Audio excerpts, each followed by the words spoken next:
Rome was built on these 5 principles. It's a good place to start. Familia. Family is the center of Roman life. Everything revolves around it. Contentio. Now this is a fierce competitive nature, one that I think most Americans would view as being a little over the top. Those of you with such neighbors will understand. Coitus. Service to the state above the individual. And gloria. Victory is complete and total conquest. Anything less than total conquest is simply not victory. And finally, dignitas. Rome was special, perhaps even God. Keep these in mind. Do they reflect American standards? American culture? What do you think? Maybe, maybe not. Your answer might be yes and no. We need to dig further.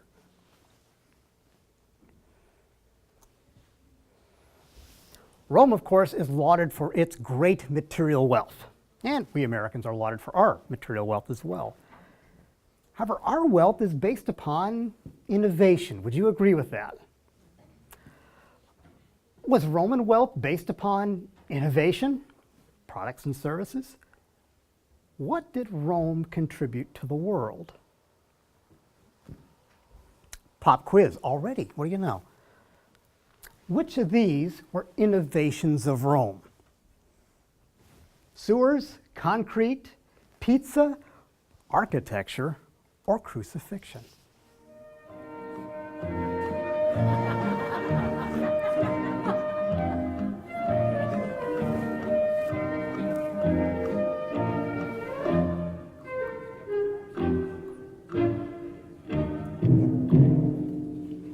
Okay, time's up. What do you think?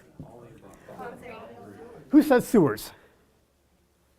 Okay, that was actually a Greek innovation. Good. Concrete. Who said concrete? Yeah, absolutely. That's how they built the aqueducts. You might think this one's easy. Pizza. Oh, absolutely. Pizza, pizza. I can call them on the phone, right?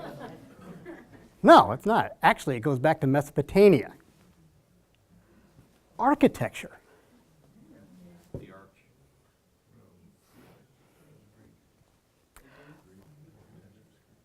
But the arch is actually found in other places of the world at about the same time. This is one that's up for debate. What about crucifixion? Yeah, absolutely. Crucifixion. We'll get into that in just a second. So you all did pretty good. I'm proud of you. In fact, what is lost in the common view of Rome and its material glory is its immense human cost, the likes of which we have not seen since. As a result, from our founders' view, Rome was the culmination of humanist paganism of the old world, a definition that I think is still applicable today as it was then. See, the Roman culture was not viewed as the pillar of Western civilization, as is often taught. Instead, it's the ultimate cultural expression of what mankind can produce without absolute morality. Let's take a closer look at that. What did Rome produce? Well, according to historian Marshall Foster, Rome produced terror as the world has never seen. But to really understand the depth of Rome's depravity, we need a metric. Our metric is derived from the question, are cultures of equal value? How many people would say that? Is Western culture equivalent to, say, the Asian culture? Equivalent to the Zulu tribes of Africa?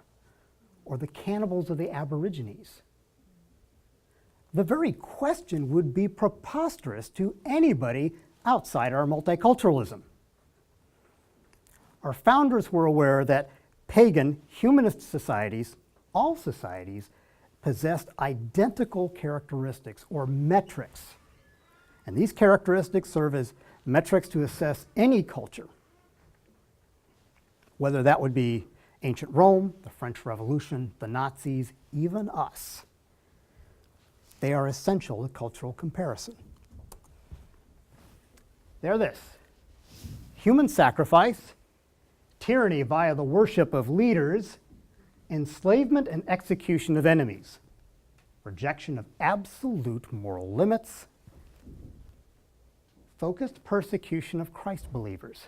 Comes up every single time. Let's take a look at them one by one with respect to Rome. Emperors Augustus, Nero, Caligula, Commodius, Marcus, Diocletian, Cyrilius, all the pagan emperors participated in and enforced infanticide, the murder of the weakest among us, for religious reasons and supposedly for the good of Rome. Romans commonly left infirmed or weak newborns out on the street for the dogs to take care of.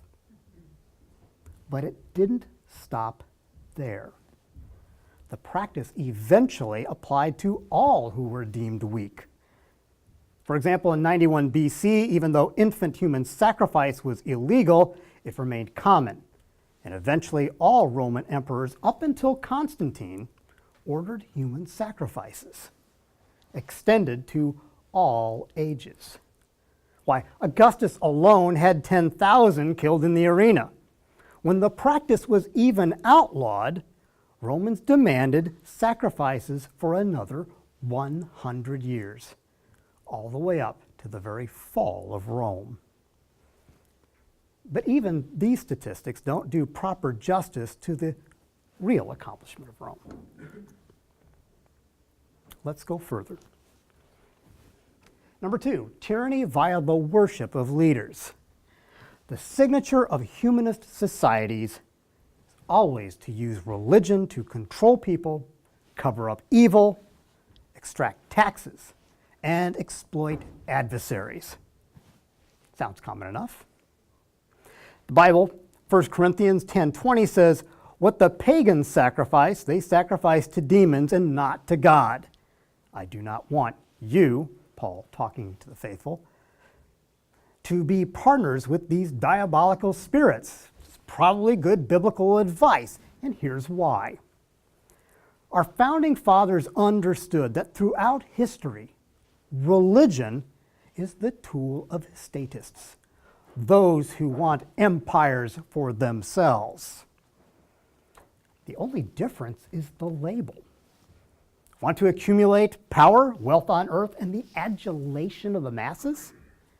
Well, just use a faulty religion. Baal, Zeus, radish, avocado, vegetable worship, even a twisted form of Christianity will do. And the tactic goes way back. For example, first record was Nimrod in Genesis.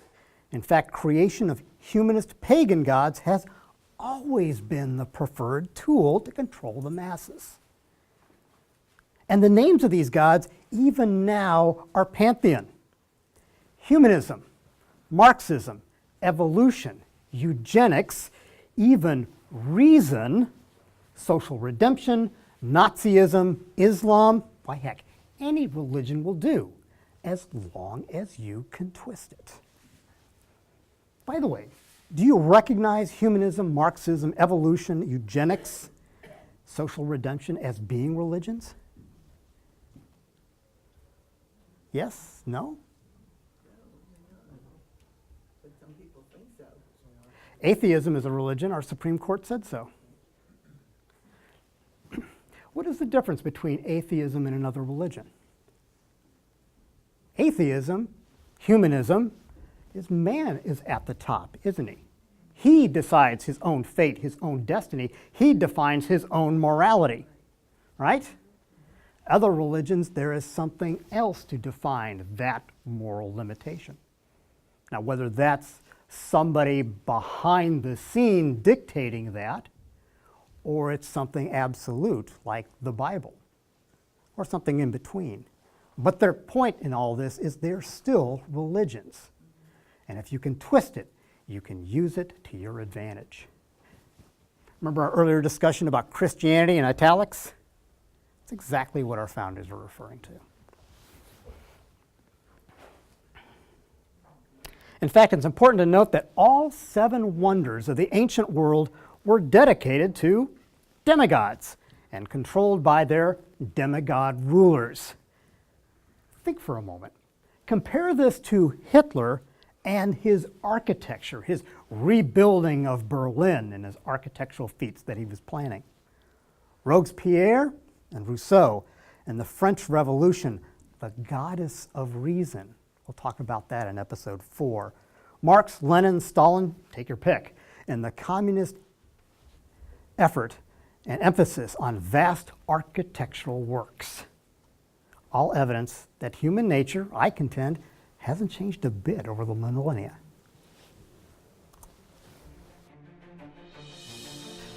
A twisted statist religion is easy to spot.